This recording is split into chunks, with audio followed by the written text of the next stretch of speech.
এই পৃথিবীতে রয়েছে অসংখ্য সুস্বাদু ও পুষ্টিকর ফল। স্নেক ফ্রুট, ইন্দোনেশিয়ায় এই ফল বেশি পাওয়া যায়। এর খোসা দেখতে হুবহু সাপের চামড়ার মতো। খোসা ছাড়ালে ভেতরটা রসুনের কোয়ার মতো দেখায়, যা খেতে টক মিষ্টি। আফ্রিকান হর্নড কিউকাম্বার, এই ফলটির বাইরে হলুদ রঙের কাঁটাযুক্ত শক্ত আবরণ থাকে এবং ভেতরটা উজ্জ্বল সবুজ রঙের জেলির মতো। এটি শসা এবং ডালিমের সংমিশ্রণের মতো স্বাদযুক্ত।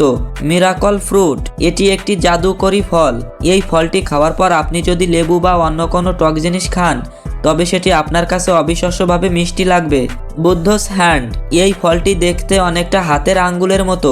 এটি লেবু জাতীয় ফল হলেও এর ভেতরে কোনো রস বা শ্বাস থাকে না। মূলত খোসা রান্নায় বা ঘর সুগন্ধিত করতে ব্যবহৃত হয়। ডুরিয়ান, একে বলা হয় ফলের রাজা। এর উপরিভাগ কাঁটাযুক্ত, দেখতে মনে হবে কাঁঠাল। এটি তার তীব্র ও উৎকট গন্ধের জন্য পরিচিত। এর ভেতরটা খুব পুষ্টিকর ও সুস্বাদু।